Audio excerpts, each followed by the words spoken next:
Leadership tips and tricks. How to succeed when you have big shoes to fill.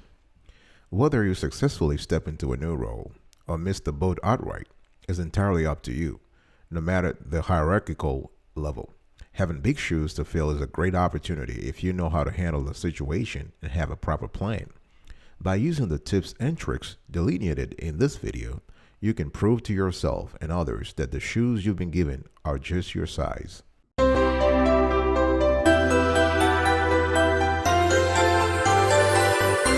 Welcome back, folks, to another edition of Sweetie Kiwi. I hope you are doing fantastic today. I'm doing marvelous. And if you're doing as great as I am, go grab a cup of coffee or tea or vodka and let's roll.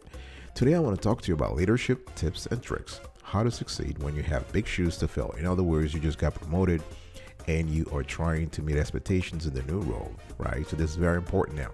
The first thing you need to do is to do your homework. Very important.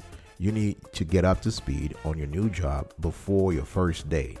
What I'm trying to say here is that you have to think about, the job description, your key clients, the key stakeholders that are involved in the particular position you are about to take over.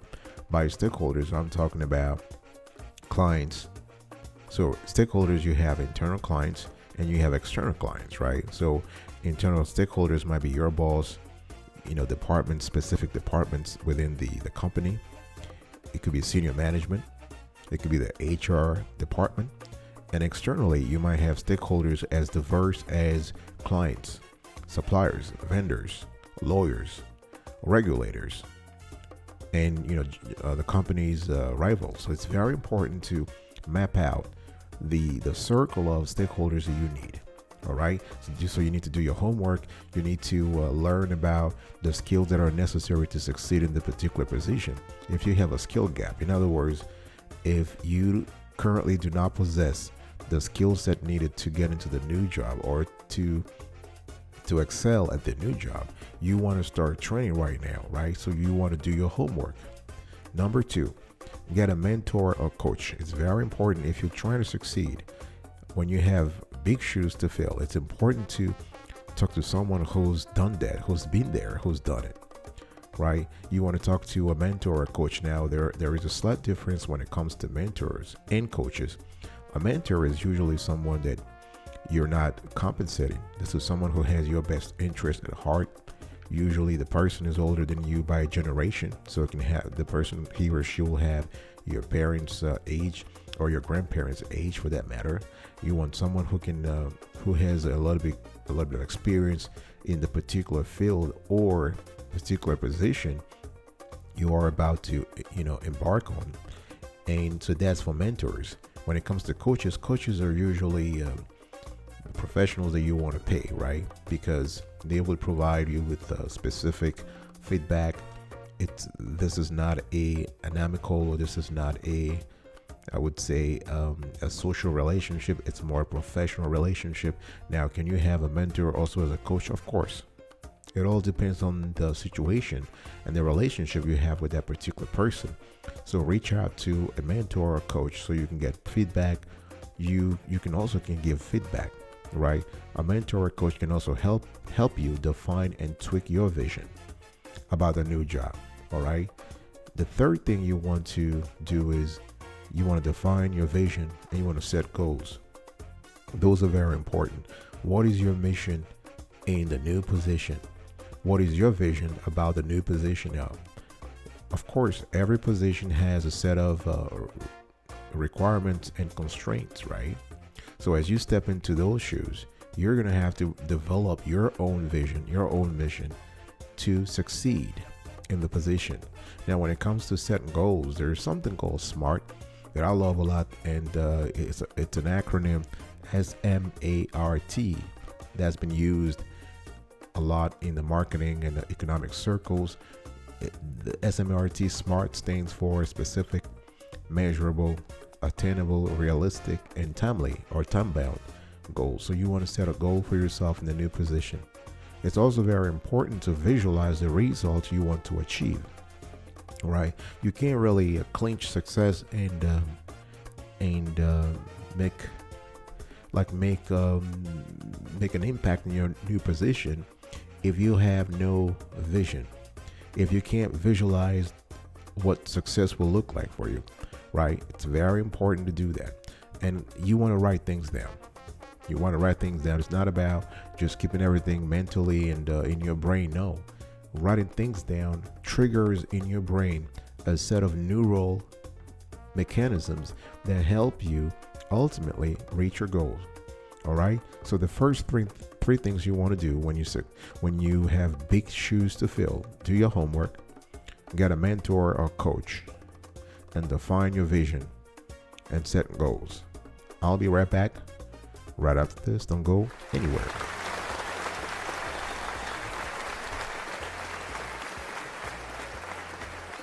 Welcome back, folks, to another edition of Sweetie Kiwi. I hope you are doing fantastic. I'm doing marvelous. And if you like the clarity and content and quality of the content so far, consider subscribing to our channel, turn on the notification bell, and you'll be informed whenever we have a new show. And again, we drop shows every single day on a variety of topics. And also, you want to share and like the content and comment below. Let us know, have you recently been promoted, or what is your experience with filling big shoes in the past? Have you succeeded?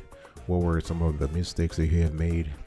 What were some of the best practices that you know of? Share the knowledge with our community. We really appreciate that. Number 4, be yourself. It's very important to be yourself. No matter what the last person on the job has done to the position, bring your own unique set of qualities, vision, and mission to the position, right? There is a reason why you were appointed in the position in the first place. So don't get twisted in some kind of complexity, some kind of inferiority complex or superiority complex, thinking you're either better or worse than the person before. You are coming to the position here with yourself. Be yourself, all right? Don't try to change your personality or leadership style just to try to be someone else, right? Don't try to just be yourself and try to be the best that you can be, all right? The team members need you in that position. Your superiors need you in that position. They want you to be the best at yourself, not at somebody else's game, all right? Bring your own game and play your own game. Number 5, the next thing you need to figure out key stakeholders. Now, I spoke earlier about doing your homework, and now before you can do your homework, you want to be very clear about who the key stakeholders are. Now, when you get into in any position or any situation in life, right? We all have a variety of stakeholders, whether they are our children, the authorities, our spouse, our colleagues, our friends, our other family members. But you got to figure out who those stakeholders are, and most importantly, who are the key ones. All right. So this is very important for you to succeed in this position. You need to know. Now, I've spoken earlier about the distinction to do between internal stakeholders and external stakeholders. And when it comes to external, actually, I haven't mentioned a few of them. I mentioned clients, suppliers, and regulators, but I didn't mention the non-regulatory government officials, right?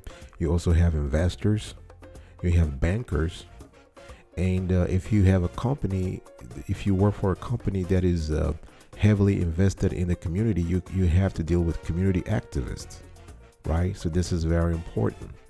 The next thing you want to do is you want to cultivate ties with key stakeholders. Once you have identified those primary partners, those primary stakeholders, you want to cultivate ties with them. You want to work with them. You want to establish and effectively manage those relationships, right? So this entails knowing not only who those people are, but also what they care most about, what they each expect from you, and what concerns they have, right? So if you are in that position, you want to think specifically about the concerns those people have about you, Are they doubting you? Are they waiting for you to fail? Are they, you probably were not their best pick, so they were probably rooting for someone else. You need to know at least what they're thinking. All right. And you also want to, the best way to manage relationships with key stakeholders is to go back to the drawing board and write down your goals and your priorities. All right. And you want to see among your priorities which ones are most important to support your relationship with those stakeholders. Right. So this is very important. Now, don't forget, at any point in the process, if you feel the need to seek external help, go ahead and do it. Right? You can have a mentor, or you can hire a coach, but it's always good to have outside feedback in a process as important as stepping into a new role. I'll be right back right after this. Don't go anywhere.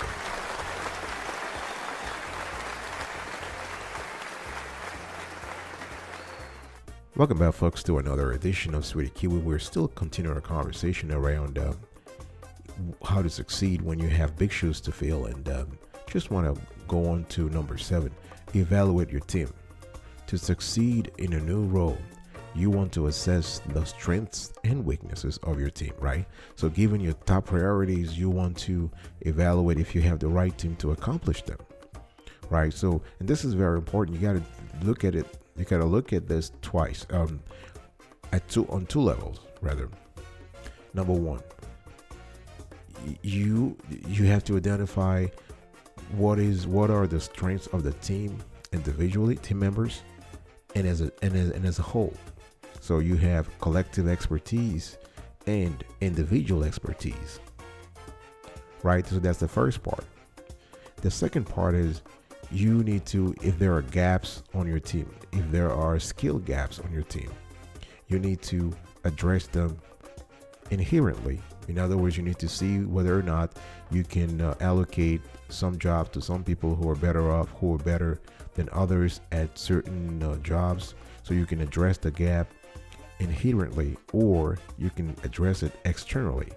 In other words, you can either hire consultants, or you can engage a training team to boost your current team's level vis-a-vis the skills you're trying to boost. So this is very important, and you got to do this before you even step into the position, because once you're in, all bets are off, because everything that comes out of your team will be your responsibility in terms of performance. Whether the output is positive or negative, you're taking the credit or the blame, right? So you want to evaluate your team extensively. Number 8, check your mindset. And this is very important, and there are a series of questions you need to ask yourself before you step into a new role. Is this what you really need? Is this what you really want? Another question is, are you ready for it? Right? When you go to sleep at night, midnight, are you happy about the next role? Does the idea of filling those shoes make you happy? Right? Did you accept the job willingly, or did you do so under some kind of duress, some kind of pressure? Those are questions that can help you. Those are questions that you really need to think about, because the wrong answers to those questions might lead to frustrations, anger, ignorance in that role for the next few months and years. So try to have some mental clarity around what you really need and what you really want. Number 9, you want to create feedback and support loops. Now, feedback loops allow you to contact and be contacted by your key stakeholders, right? As you're performing in your new role, you want to have this sort of constant feedback loop where you know whether you are on the right path or there are certain things you need to change, right? So that's for feedback loops. You also have support loops. Support loops is coming from your team. It's coming from those stakeholders. You want to clarify your needs in terms of accomplishing your dream and your needs in terms of accomplishing the task in a new role, right? So you want to ask your senior management whether you need to ask senior management rather. You need to ask them anything you need in terms of technology, in terms of budget, in terms of staff, in terms of expertise, external or internal, right? So this is why you need feedback loops and support loops. All right, cool. So this is it, folks. This is really, was a short conversation around how to succeed when you have big shoes to fill. I just want to quickly do a recap here so we have an idea of what we talked about. But before I do so, please, if you like the content, clarity and quality, please subscribe to our channel right now. Hit the notification bell so you are informed whenever we drop a new show. And we do so every single day. Write your comments below. We also want you to share if you believe that someone might need this. And Here's a recap. There are 9 ways you can succeed when you have big shoes to fill. Do your homework. Get a mentor or coach. Define your vision. Set goals. Be yourself. Figure out key stakeholders. Cultivate ties with key stakeholders. Evaluate your team. Check your mindset. Create feedback and support loops. Thank you, folks. I will see you next time. Until then, remember, stay marvelous.